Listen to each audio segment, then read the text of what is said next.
네, 매운맛으로 돌아온 정치 속풀이. 오늘 세 분을 모셨습니다. 제가 차근차근 소개를 드리겠습니다. 빠른 이슈 선점과 차가운 이성적 분석으로 아이스 펀치를 날리는 강찬호 중앙일보 논설위원. 네, 안녕하십니까. 안녕하십니까. 합리적 중도 보수를 지향하는 순창설씨 대표 브레인 설주환 변호사님. 네, 안녕하세요. 그리고 야당의 야무진 야망남, 꿈이 뚜렷한 남자 이민찬 국민의힘 미디어특위 부위원장. 이렇게 세 분 모셨습니다. 네, 안녕하세요. 안녕하십니까. 네, 속풀이가 좀 여러분들 더 모시고 네. 좀 더 매운맛으로 가보려고 합니다. 아, 네. 네, 그래서 조금 진짜 속풀이를 해보자. 누구 속이 제일 궁금한가?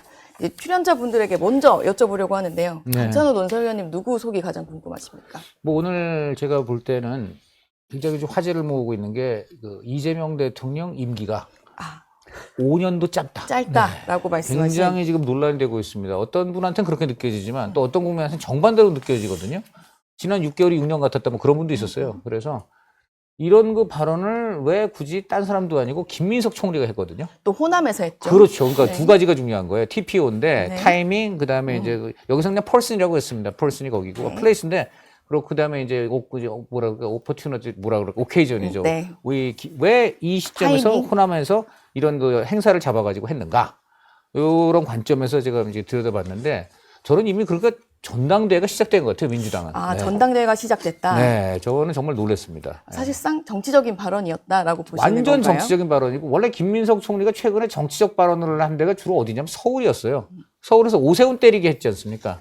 어디 세운상가인가? 거기 세운상가, 가가지고 이런 식으로 공명. 개발하면 뭐 기가 빠질 것 같다고 막 해서 갑자기 원래 그 김건희 여사 주술 굉장히 싫어하던 이거 저 난리치던 해서 이제 정권 잡은 분들이 민주당인데 이분도 갑자기 주술 비슷한 얘기를 해가지고 이게 웬일인가 할 정도였어요.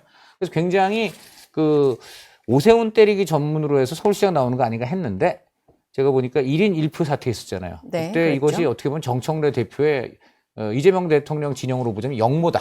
정청래는 아니었다 해서 이제 이 사건 이후에 보니까 친명과 청의 대립이 엄청 커지면서 1월 11일 날 있게 될 그 최고위원 보궐선거. 네. 지금 이것도 어제 전쟁 수준이에요. 지금 5명 참전했는데 거의 뭐 그 친명 후보와 친청 후보 간에 뭐 버르장머리를 고쳐놓겠다 이런 얘기까지 나오잖아요 지금. 네, 무시무시한 지금 전쟁은 그쪽에서 시작되고 있고 한편으로 또 하나의 전쟁이 시작된 게 호남이다. 호남에서 내년 8월이랑 8월에 있게 될 그쵸, 8월이죠. 전당대회가 이미 시작됐다. 제가 볼 때는 그래서 김민석 총리가 사실상 그 친명의 대표격으로서 호남의 민심을 지금 갖고 가려는 그런 움직임을 보이고 있고 그런데 정청래 대표가 가만히 있겠습니까? 이미 정청래 대표는 오래전부터 호남의 민심을 잡기 위해서 올해 그 예산도 많이 지금 내년에 호남에다 많이 지금 갖다 줬고 며칠 전에 또 가서 직접 발언도 했잖아요.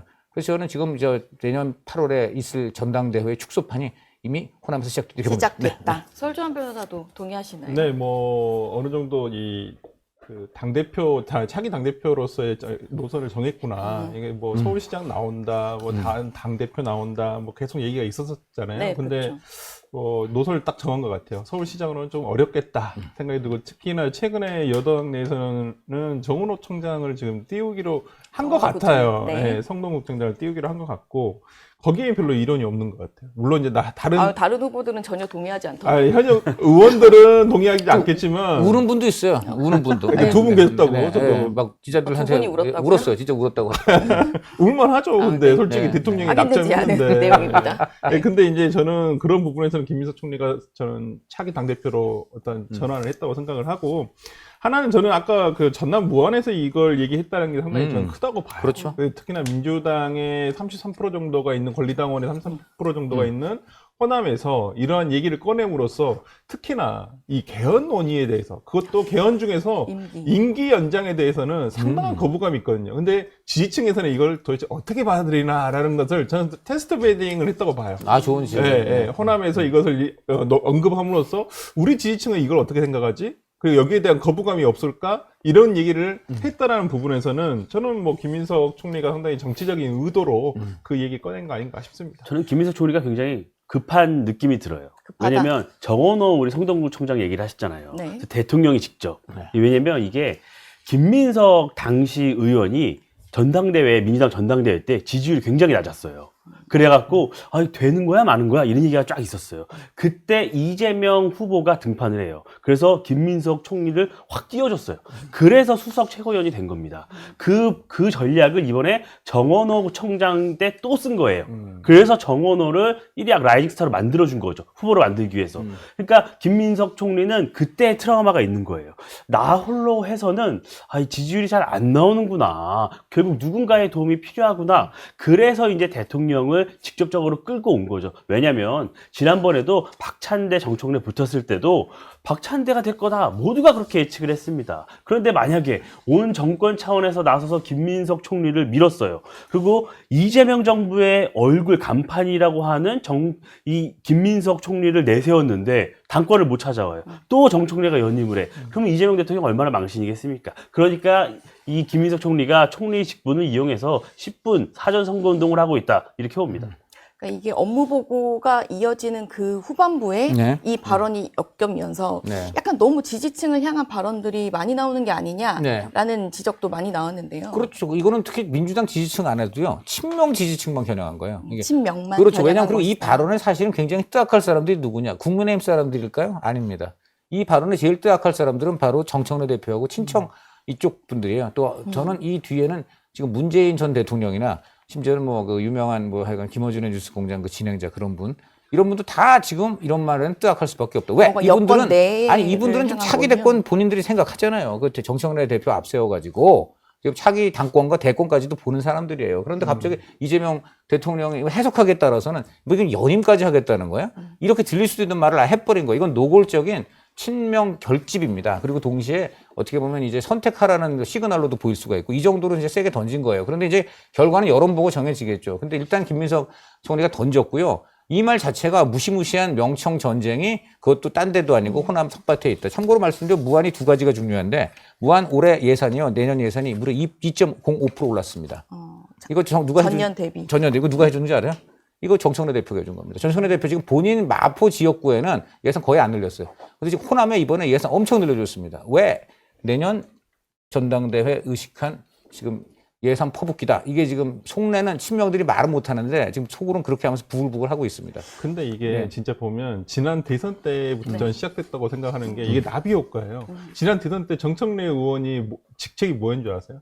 민주당 선대위 호남 본부장이었어요. 골목골목 유세위원회. 네, 골목건서 아니 근데 그렇죠. 아니 마포가 지역구인 의원이 갑자기 자기 연고도 아니고 자기는 또 충청도가 연고이잖아요. 금산이 그렇죠. 네. 금산이 고향인 걸로 아는데 갑자기 호남 선대본부장을 맡은 거예요. 그걸 그때는 약간 대선 때 있을 좀 중요한 리스크를 그러니까 네. 정청래 대표가 가지고 있는 그 오럴 리스크를 상당히 무마시키기 위해서 차라리 그러면 지역을 다져라.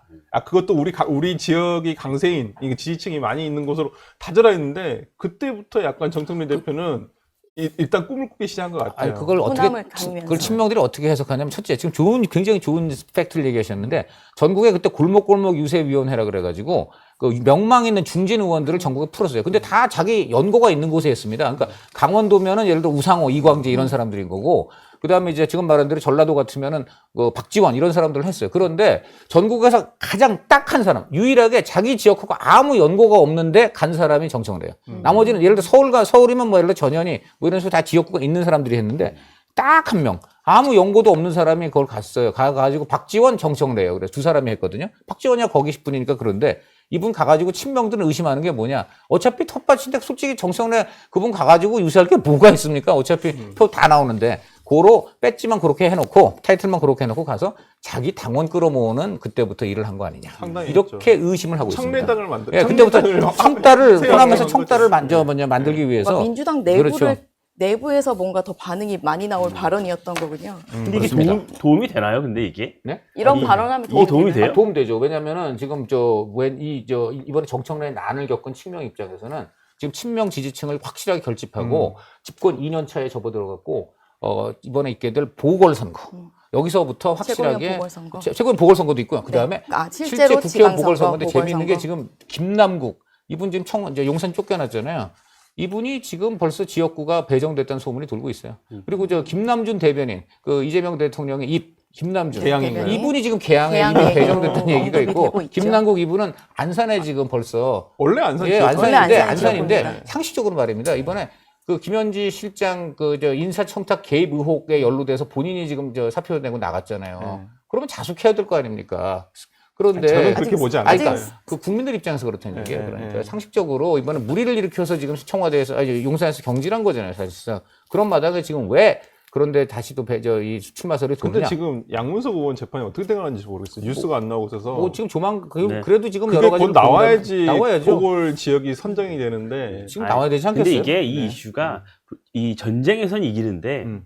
전투에선 이기는데 전쟁에서 지는 이슈가 될 거라고 봐요. 이렇게 너무 빠르게 이렇게 연임 이런 얘기를 꺼내는 건 이 중간에 계신 아니, 분들이나 물론, 네. 이 정청래 쪽에서는 굉장히 반감을 그럼요. 가질 아니, 수밖에 근데 없어요. 저는 역결집이 더 나옵니다. 이거. 김민석 총리가 던진 것이 그냥 담은 민주당 내를 위해서만 아니라고 보여요. 이거 외부적으로도 어떤 외부적으로도. 그 메시지를 던지냐면 이런 연임 이슈를 던지면 개헌 논의와 더불어서 이게 소용돌이가 되거든요. 그러면 최근에 이런 통일교 특검이라든지 뭐 이런 내란 재판부 설치 특별법이라든지 굉장히 좀 다분히 이렇게 폭발성 있는 이슈들을 전부 다 끌어들일 수 있거든요. 저는 그런 포석도 있지 않았을까. 근데 한 가지 지적할 거는 김민석 총리는 원래 동교동계에서 시작한 사람입니다. 김대중 대통령과 네. 동교동계 분들의 블레싱을 받아서 정치를 한 사람인데 그 김대중 대통령이 과거 87년 헌법을 만들 때 가장 강조했던 게 이 땅에 다시는 헌법을 바꿔가지고 장기 집권하는 대통령이 나와서는 안 된다. 그래서 현재 87년 헌법,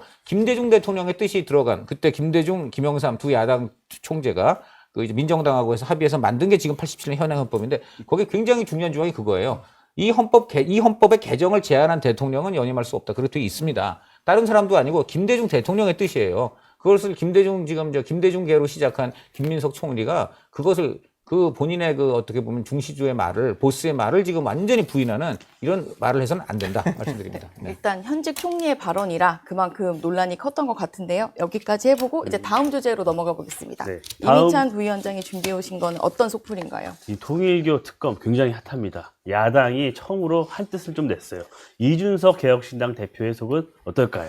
네, 한마음 한뜻으로 정말 오랜만에 목소리를 냈지만 사실 현실적으로는 벽이 너무 높아서요. 어떻게 보십니까? 저는 통과될 것 같아요. 통과될 거다. 단시일 내에는 어렵다고 보지만은 결과적으로는 되지 않을까. 근데 액션이 좀 있어야 되겠죠. 어떤 액션이 일단 지금의 야당 쪽에서 뭐 단식을 하든지 뭘 하든 좀 극단적인 음. 액션이 좀 포함돼야지만 아직 여론몰이 하기에는 조금 부족해요. 많이 부족합니다. 그러니까 지금 여론조사 상황에서는. 상으로는 사실 통일교 특검이 필요하다라는 여론이 조금 더 나오고 있긴 한데 근데 조금 더 필요하다. 한 가지가 빠진 게 민주당의 지지율 하락이 나와야 돼요.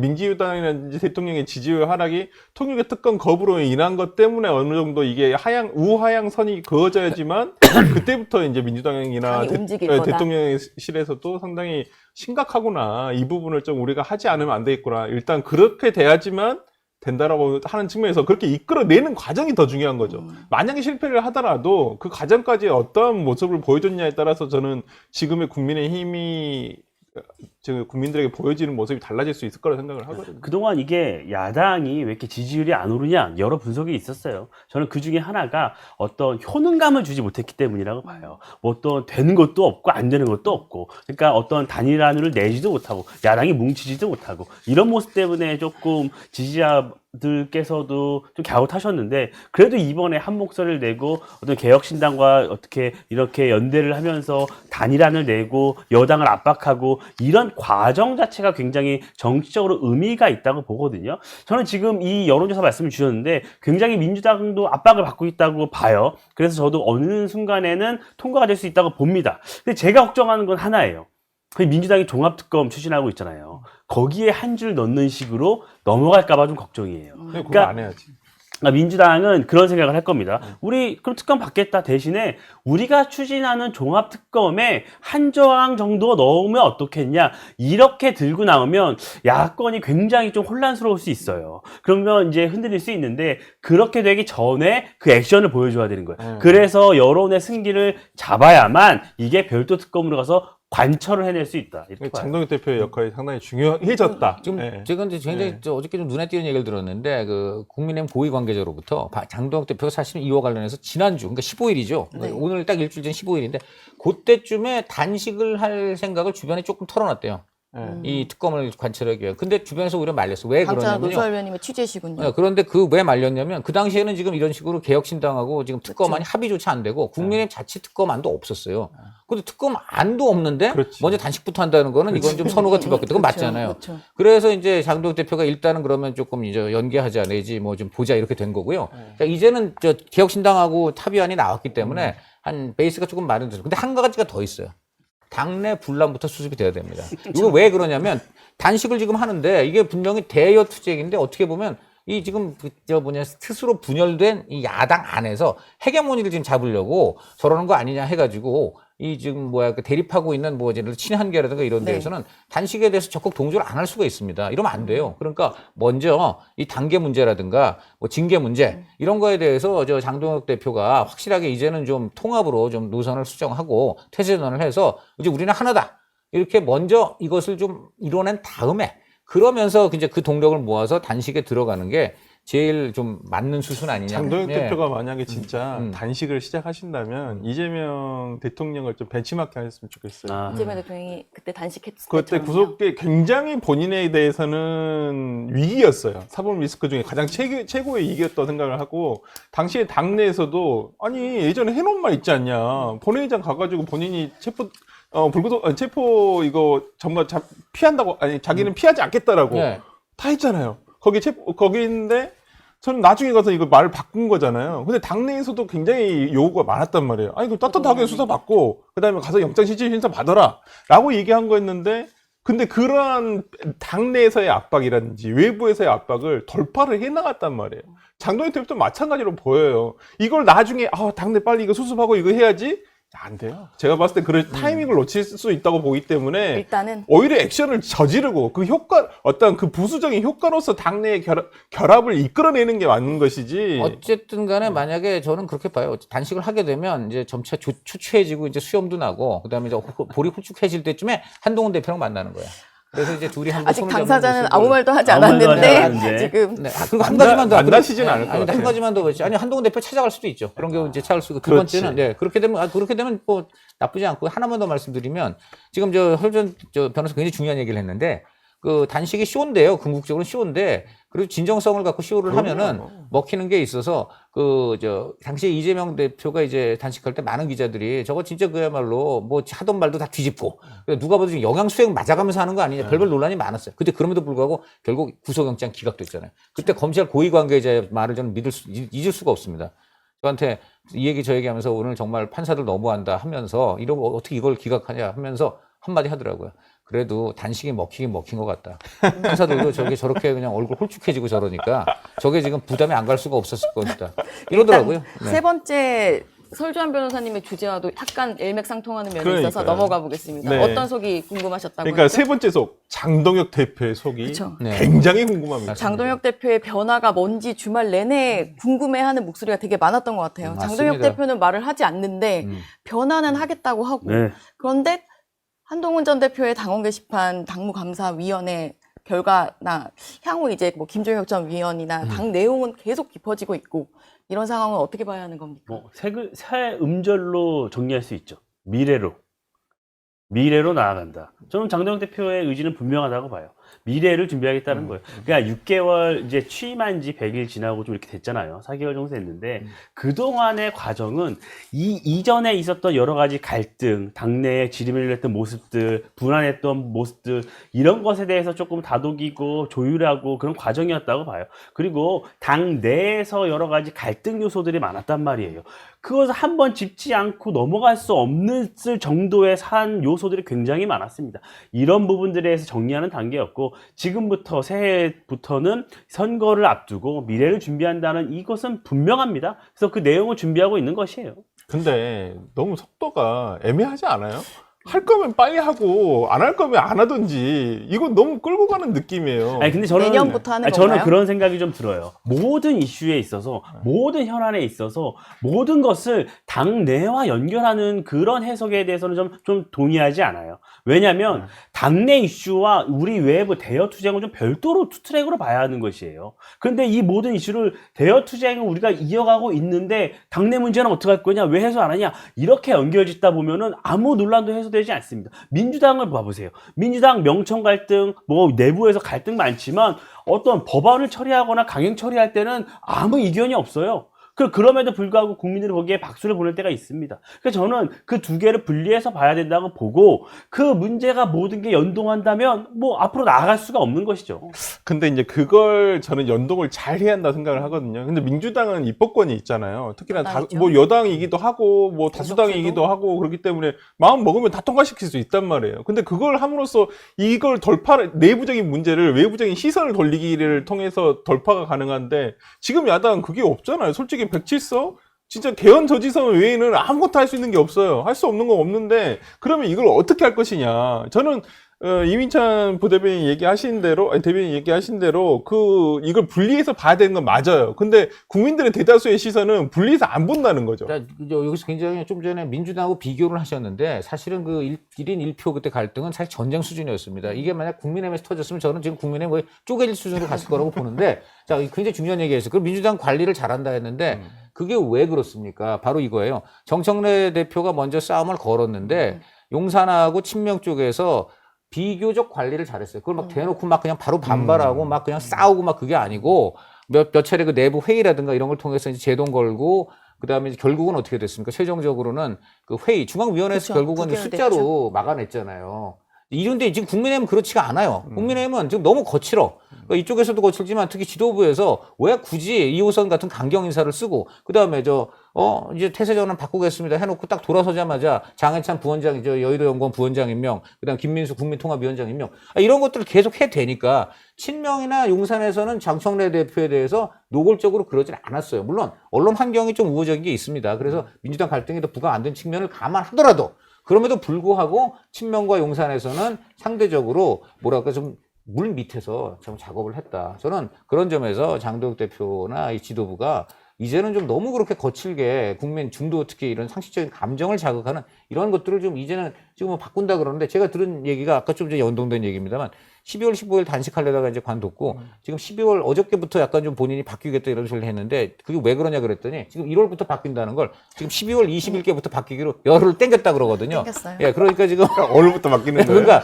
어제 주말 빌드업 했고 이제 조만간 한다 그러니까 하여간 이번 주가 저는 분수령이라고 봅니다. 이번 주까지 국민이 생각할 수 있는 가시적인 태세 전환 안 일어난다면 이거 굉장히 저는 또 한 번 위험이 그러니까 다가온다. 저는 네. 이 통일교 특검을 어떻게든 이끌어내기 위해서 이번 주부터 무슨 액션이 나와야 되는 거예요. 어저께 일단 합의안이 그럼요. 나왔잖아요. 그렇죠, 그렇죠. 그다음에 제3자 추천권도 지금 뭐 대한변협이라든지 아니면 대법원에 전부 다 주겠다라고 얘기를 한 부분이라서 저는 아예 이번 참에 이걸 장동혁 대표가 지금까지 이 관련해가지고 전면적으로 얘기한 게 없어요. 통일교 특검과 그럼요. 이거 해야 관련해가지고는. 돼요. 이제부터는 저는 지금 이걸 국민의힘이 오죽 미죽거리면 지금 개혁신당에서 단식하겠다고 그러겠습니까? 지금 천하람 원내대표가 단식 가능성을 검토했는데 많은 사람들은 저 사람은 단식을 하는 게 아니라 다이어트 하는 거 아니냐 이런 얘기를 이거 들을까 봐. 양득이 될 수 있기 때문에 그러니까 네. 그건 사람들이 그렇게 좋게 보지 그러니까 않습니다. 그것 때문에 그래서 본인의 체중 감소 효과는 없으면서도 다이어트의 효과죠. 다이어트 단식의 효과를 극대화할 수 있는 방안. 아니, 네, 그런 국민의힘 거죠. 네. 내에서는요, 이 통일교 특검을 관철하지 못하면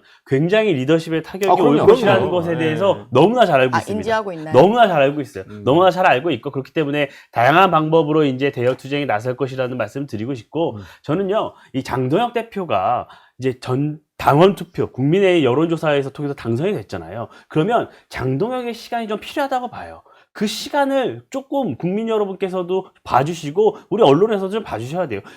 넉 달 봐준 거 그 같아요. 정점에서 이제 곧 개혁안을 내놓는다. 그렇기 때문에 전 그걸 보고 평가하셔도 좀 늦지 않다고 그러니까 봐요. 좀 안타까운 거 아까 저는 강찬호 해설위원님, 논설위원님의 어떤 말씀에 동의를 하는 부분이 집토끼 하잖아요. 네. 그러면 그분들 예를 들어서 이호선 위원장, 장해찬 여연 부원장이 선거철 되면 민주당 찍는 사람들이에요? 아, 내가 속상해가지고 나 이번 뭐 민주당 찍을래 이럴 사람들이냐고요? 아니잖아요. 그분들은 그분대로 나름대로 조용하게 관리를 하면 돼요. 외부적으로 보이는 것은 조금 중도적인 인사 그리고 예를 들어서 이호선 위원장이 당무위원장이 아니라 조금은 정파적인 그런 게 전혀 없이 그냥 원칙주의자라는 하는 부분을 갖다 놓고 그렇게 만약 결과를 똑같이 내셨으면 사람들이 그래 좀 문제가 있었나 보다 이렇게 생각할 수 있어요. 근데 이건 마치 이호선 위원장 같은 분을 당무위원장을 해가지고 한동훈 대표에 대한 어떤 단계 사건을 그렇게 해버리면 이거 그냥 전쟁 선포다 이거지. 그러니까 한동훈 죽이려고 하는구나 그러니까. 이런 생각이 들 수 있다는 거예요. 그래서 친한계도 사실 반발하고 있는 건데 그럼 그래서인지 이번 주에 또 당원 게시판 당무감사 결과가 안 나올 거다. 뭐 이런 이야기도 들리는 것 같은데. 당무감사위가 독립적으로 하고 있기 때문에 당무감사위가 내놓는 스케줄은 그분들이 정하는 거예요. 근데 그 이후의 절차가 아직 남아있단 말이에요. 그러니까 모든 것이 지금 징계안이 확정된 것처럼 모든 분이 간주를 하고 있는 것이에요. 저는 되묻지 않을 수가 없는 거예요. 그러면 그 본질은 왜 없어진 거죠? 그 본질은 왜 아무도 논의하지 않고 왜 징계하는 이 과정 자체만 문제를 삼느냐는 거예요. 그 본질적인 문제는 남아 있는 거잖아요. 그 문제에 대해서 아예 건드리지 않고 우리 당이 지금 온전히 갈 수 있습니까? 그 얘기도 드려야 하는 것이에요. 그러니까 당대표로서는 그 요구도 분명히 짚고 넘어가야 되는 부분이 있고 그 이후에 이제 당 혁신안과 개혁안을 내놓고 국민 평가를 받는 것이죠. 지방선거에서 패배하면 다들 어두워진다는 거 잘 알고 있습니다. 방금 좀 전에 그 얘기만 드리겠는데 이호선 위원장이 독립적인 분이다. 그래서 장 대표하고 관계없이 이분이 독립적으로 할 거다. 이 얘기는요. 지금 민중기 특검도 독립적인 특검이다. 김건희 특검도 독립적인 이재명 대통령 뜻하고 전혀 관계없이 독립적으로 잘할 거다. 이거하고 똑같다고 봅니다. 네, 국민들이 볼 때는. 네, 일단 너무 경론이 벌어져서 네. 국민의힘 내부 얘기를 하면 마무리하기가 좀 어려워지는데 일단 오늘 여기까지 하고 그리고 장동혁 대표가 일정을 좀 당겼다는 취재를 해오셨으니까 네. 좀 더 장동혁 대표의 동장을 좀 본 뒤에 알겠습니다. 다시 속풀이에서 모시겠습니다. 네. 네, 지금까지 정치 속풀이였습니다. 감사합니다. 감사합니다.